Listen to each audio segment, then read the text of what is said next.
بسم الله الرحمن الرحیم. به نام خداوند بخشنده و مهربان. درس ما امروز آغاز میکنیم از بخش کویک بوک. دیگه میریم این قسمت اوپن میکنیم. ایران پلوس. امروز ما شما میخوانیم که چگونه میتونیم یک ویندو رو در بخش کویک بوک بسازیم. ویندو همون کسی که ما از پیشش مال میگیریم، یا مثلا اگر که شرکت تولیدی داریم مواد خام میگیریم از پیشش که با زور میریم در شرکت خود تولید میکنیم، یا با همین شکل کسی که ما وابسته هستیم با چی؟ با مال از او یا با چیز از او. من اینجا ایره چی میکنیم؟ ویندو را بالایش کلیک میکنم. ویندو سنتر است. ایره آمده بالای شما کلیک کنید. به این شکل صفحه ویندو میآید. در این قسمت همون نامه‌شان می باشه و اینجا هم که هست بلانس توتال یا مجموعه مقدار معاملاتتان است. و در این قسمت هم بعضی معلومات و جزئیات دیگه هست که انشالله در بخش‌های بعدی براتون یارا توضیح میدیم. بعد امروز فقط میریم بالای ویندو، نیو ویندو. به این شکل یک صفحه نمایش داده میشه و تمام این جزئیات مورد بحث قرار میده. ما در اینجا میام گفتم ویندو نیم. نام ویندو شما چی است؟ ما میگم نام ویندو ما علی احمد است. علی احمد. از اون پایینتر گفته که اوپنینگ بلانس شما یا داد و معامله تا چقدر است. اگر که معامله داشته باشه اینجا اد میکنیم. اگر چیزی نباشه ما میگم ما معامله نداریم تا بودیم. اینجا هم چی است؟ تاریخش می باشه. یعنی شما میتونید از اینجا آمده تغییر بدین. کمپانی نیم شما از اینجا میتونید که کمپانی نیم هدفش چی است که همون نام کمپانی از او چی است. من اینجا میگم بالای زی میگم احمد یا مثلا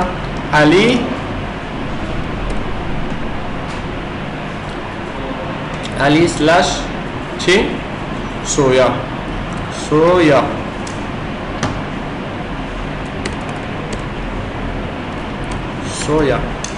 از این قسمت ایده نامش علی سویا و اینجا LTD که هدفش از امو لیمیتد است.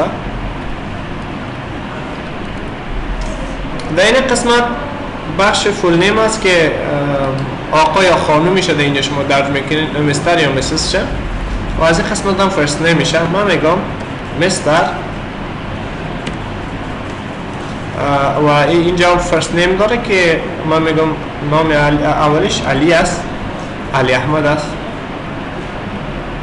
و اینجا هم که است میدل ایشیو یا همون سرنامی که مثلا احمد خان باشه و یک که اینجا چی میکنین؟ اضافه میکنین به عنوان خان. و اینجا این شما درج نمیکنیم. اگر خواستین یک حرف ای درج کن. لاست نیمش میگم احمد است، علی احمد. درست. و در این قسمت جاب تایتلش این آدم چی کاره است؟ ما میگم این آدم ادمینستراتور است یا ادمین است. سایدی صلاحیت داره دیگه. در این قسمت شما ببینیم گفتم مین فون یا امو شماره تماسش. شماره تماسش میگم مثلا اینی است از 799 99 99 99 همچنین یک شماره فکر کنید. از اون پایینتر گفته ورک فون، شماره تماس کاریش در این قسمت است. اکثر مردمی که کاربارشان کلان می باشه، بزرگ می باشه، یک شماره چی است شخصی دارن و یک سیم کارت علاوه تلفن جداگانه بخاطر کاربار است که وقتی زنگ میزنه در تلفن کار میاد. اگر خاص نمیشم اینجا شما اد کردن میتونین. من میگم این چی است؟ این تلفن است. مثلا 02 اینا به این شکل اینی چی است؟ شماره تلفن است. دو تلفن های سرمیزی علاوه است نه دفتر است کاربار. و این هم که است موبایلش هم میگم این تک شماره است. بتاو مثلا همچون شماره. آیا فکس داره یا نداره؟ داشت اد کنین، نداشت هیچ. و راستی شما از اینجا میتونین تغییرات هم بیارین. مثلا اسکایپ، آیدی توییتر، فیسبوک، یا مثلا ایمیل اول و دومش، یا مثلا اگر دو موبایل داشته اینجا دو موبایل اد میکنین. صحیح؟ به این شکل. این فاکسش هم میگم این تک چیز است. مثلا از این قسمت ماین ایمیل یا ایمیل خودش هست. من میگم علی احمدی یا علی احمد gmail.com به این شکل. سی ایمیل یکی از امو شخص دوم هست که میتونه همکارش باشه، میتونه سکرترش باشه. یعنی در صورتی که شما نتونستین با این ایمیل با او به تماس شدید، از ایمیل دوم یا گزینه دوم استفاده میکنه. من میگم نام سکرترش خان آقا هست و خان آقا @yahoo.com. از اون پایین‌تر وبسایت شرکت شده این قسمت شما درج میکنید. من میگم بطور مثال وبسایت شرکت از چی است؟ سویا علی، یا مثلا میگم افغان سویا است بطور مثال افغان سلاش یا فاصله بتن میشه soya.com. این قسمت هم آدر است، آدر یک یا هر چیزی که نیاز باشه که من میگم فیسبوک شات میکنم افغان سویا دیگه. این قسمتش هم بخش بلنگ است که بعضی آدرس و بعضی معلومات و مشخصات را اگر شما خواسته باشین دبل اضافه کردن میتونید. رئیس اینجا بین بالای دید هر چیزی که میخوای یادش کو، سیتی شه، شهرش یا مثلا استیت شه یا ولایت، قریه میگیم چی میگیم رقمی. و اینجا بخش زب است دیگه. زبش شما از اینجا چیکار میتونید اون زب کد دارنی هر کشور از خودش آلایده. دیگه اینجا کانتریز اند نوت است، عادش میکنین اوکی میگین اضافه میشه. و این قسمت هم بخش شیپ فورم است. باز اگر خواستین توسط کپی عین معلومات و جزئیات به این طرف هم اضافه کردن میتونید. از اون پایینتر بخش پیمنت ستینگ است که بخش پرداختی شرکت با ماسا می باشه. اکاونت نمبر است. اکاونت نمبرش مثلا هر چی که باشه. حالا من میگم این چی است؟ اکاونت نمبرش می باشه. صحیح است؟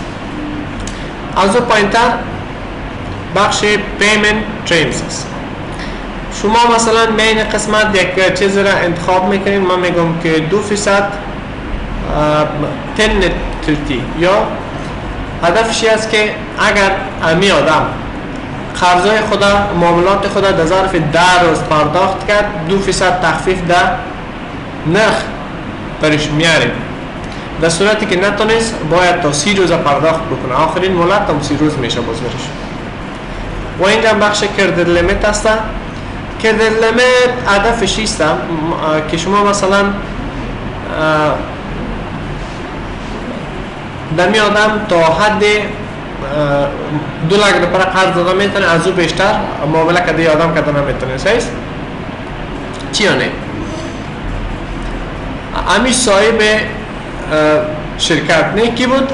علی احمد بود. نه اینمی علی احمد دلش که 1 لک کده شما مثلا اعتبار کرد یا اگر خواست فامیلی هم کلی سرمایش بالای شما چی میکنن؟ اعتبار میکنن. من میگم اینجا من 2 لک عرض میکنم چرا که من نمیخوایم که اگر خب حالا هر چی که باشه صحیح است، نمیخوایم که 2 لک از این وقت ما بیشتر قرضدار باشم. صحیح یک محدود است. و از این هم شما میتونید که بل ریت یا همو رسیدی که برای از آدم میتونی مثلا هفته 50 هزار پس یا هر چیزی که هست. از اینجا شما چه میکنید؟ لیولش رو تعیین میکنید. حدش خاصی باز حد کردن میتونید، یا اگر خاصی یک جایی هم میتونید که پولش رو بپردازید. بخش تکس ستینگ است. از اینجا ویندور تکس آیدی است. تکس خو میفهمید نه؟ اکاونت ستینگ است. اکاونت ستینگ شام خب در یک قسمت گفته tell us which expenses accounts to fill when you other bills for this window. برای این ویندور یا برای این شخص شما از طریق کدام اکاونتتان چه میکنین؟ نقد میکنین. من آنسا که اینجا چی است؟ کلا اکسپنس است یا بخش مصارفی است. اگر قرار باشه شما پولیتون برای آدم چی کنین؟ بپردازین از طریق کدام اکاونت چی میکنین؟ میپردازین یا اضافه میکنین. من میگم از طریق دیلی اکسپنس نمیشه، از طریق جنرال اکاونت عادش میکنیم. صحیح؟ با اینجا دیگه چیزا هم هست که اتاق وقت میشه کمو حسابی شما پول خلاص میکنن. صحیح است؟ شما میتونین که اگر در اونجا پول نبود از طریق این دو اکاونت دیگه که در پایین است از این طریق واریز شوه یا به حساب همون آدم بروه. اگر خواستین کلیر کنم همگیش پاک میشه. من میگم نه از بخش رنت چه بره یا بخش اینشورنس اکسپنسز. دیگه این قسمت هم بخش ادیشنال اینفو است. ویندور تایپ نوعیت، یعنی این آدم که ویندور شما است نوعیت چه قسم است یا معامله شما چه رقم است. صحیح است؟ تکس جنسی است که از طرف دولت می باشه یا مثلا بخش سپلایز است یا بخش سپلایر یا بخش سرویسش است چیش است. اگر کدام چیز دیگه است اینجا شما اد کردن میتونید. صحیح؟ دیگه اینجا بخش کاستوم فیلدز است. کاستوم فیلد یعنی بعضی جزئیات دیگه را که در برنامه کویک بوک نیست اینجا شما اد کردن میتونید، خودتون نوشته کردن میتونید برای همین آدم یا همین ویندوز. وقتی اد کردید فقط قسمت آماده چی میگن اوکی میگن. این یک دونه ویندور به نام علی احمد برای شما اضافه شد. گفت برای فعلا بالانس توتال شما صفر از کردی آدم منتها عد کردن موندی که قرار داینده من از آدم چی بگیرم؟ پول بگیرم یا مثلا مال بگیرم پولش سر ما بانه. صحیح است؟ به این ترتیب من این قسمت میام بالای بخش کاستومر. خب ویندور خواندیم. این قسمت بالای کاستومر ما میتونیم که یک دونه کاستومر اضافه بکنیم. این طریقه چی بود؟ اضافه کردن ویندور بود که ما ازش مال میگیریم. حالا کسی را شما عد میکنید که او از شما مال میگیره. کاستومر سنتر. در این قسمت آمدین بالای نیو کاستومر کلیک میکنیم. اینجا بیا بالای نیو. به این شکل یک صفحه بر شما ایجاد شد به نام نیو کاستومر و در این صفحه کاستومر نیم است، نام مشتری شما است. نام مشتری من زکی زاده است. از این قسمت گفت اوپنینگ بیلانس. همین بیلانس شما کدام آدم آیا کدام معامله هست یا شده تا بلی اگر باشه اد کو، اگر نباشه ایجام تو با دارنده که معامله میشه با خودش اد شده میره یا اضافه. این قسمت هم تاریخ هست. اینجا چی از کمپانی نیم است. شما مثلا شرکت تولیدی دارین. صحیح؟ اینجا کمپانی نیم که میگه یعنی باید حتما کمپانی باشه نیست. یک دکان هم باشه پروا نداره. صحیح؟ نام دکانش اینجا شما اد کده میتونید. من مثلا میگم نام کمپانی از این نظام چی است مثلا؟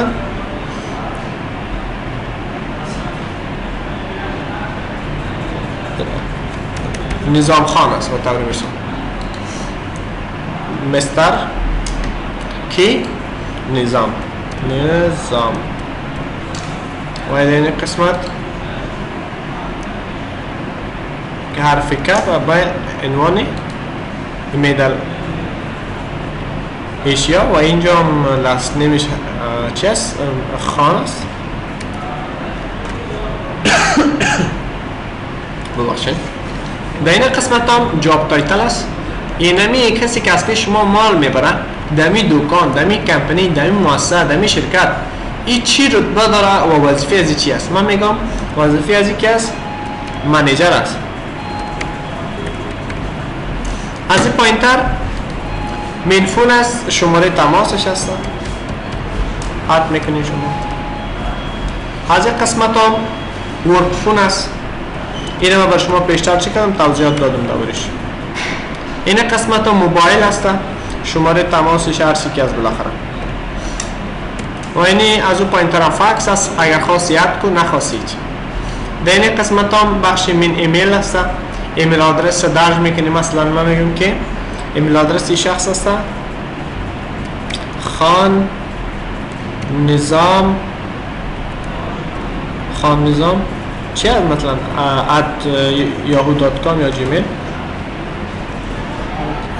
yahoo.com. از اون پایین تر سی میل است که به شخص دوم است. من میگم احمد یار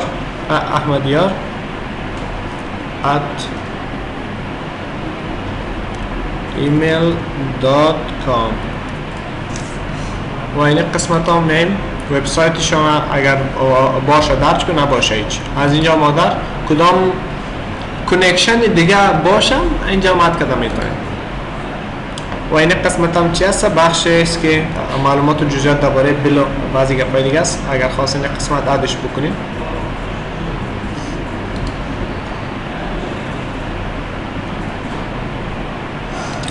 خب بالای پیج ستینگ اکاونت نمبر، اینجا شما اکاونت نمبرش اد میکنید. اکاونت نمبر وقتی که مثلا اون آدم چی کار میکنه؟ از اکاونت پول رایی میکنه برای شما، نه؟ اگر نباشه همینجا چیزش اکاونت نمبرش وقتی که یک بار دو بار که طریق بانک برتون که پیسه را حواله کرد، باز اونجا دیگه بر شما معلوم میشه که دایم از کدام اکاونت روان میکنه. این اگر خواسته باشه ادش بکنه ایشه.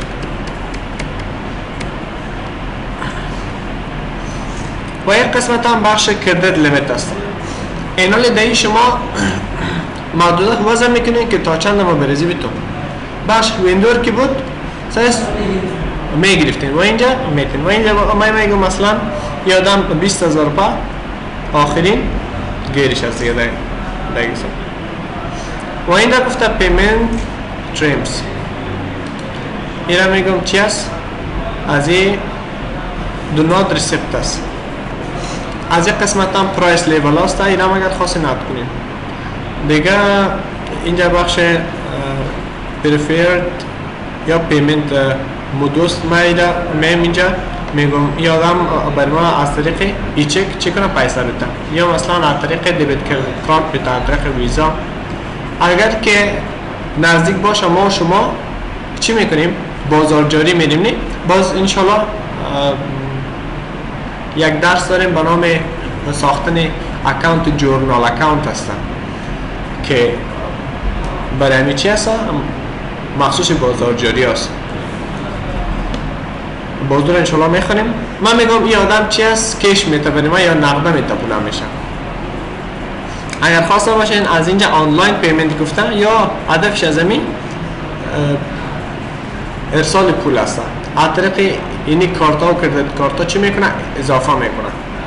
بعضی ها که هست کستومر ها وقتی که میخرن اون پول آن واحد توسط چی میپردازه؟ کردیت کارت هایی که اصلا پیش در افغانستان در فعلا مقدار رواج نیست اما در خارج رواج است. در دکان که میری حتما یک چیز کردیت کارت هست کش میکنی فقط پولش میپردازی. اگر که از طریق بانک ما پیشتر گفتم نه حواله میکنن، باز اینی گزینه شما انتخاب کرده میتونه. میره نو میگم برای فعلا. و این قسمت گفته کردیت کارت انفارمیشن. اگر که از این طریق بود اینا را چی میکنین شما؟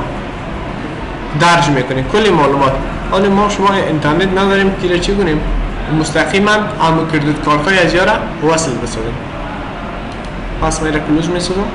از این قسمت کردیت کارت نمبر است، اکسپایر دیتش است، یا مثلا نیم اون کارت است که نام از این یادم دمی کردیت کارت چی است، آدرس و زیپ کودش است. بخش سلز تکس ستینگ است. از این قسمت وقتی که مال بالای آدم سودا میکنین، تکسی مال هم میگیرین، اگر میگیرین اینجا بیا ایره چی کو تکس بگی، یعنی تکسیبل سلز. اگر نمیگرفتین باز یعنی که تکس نمیگیرین.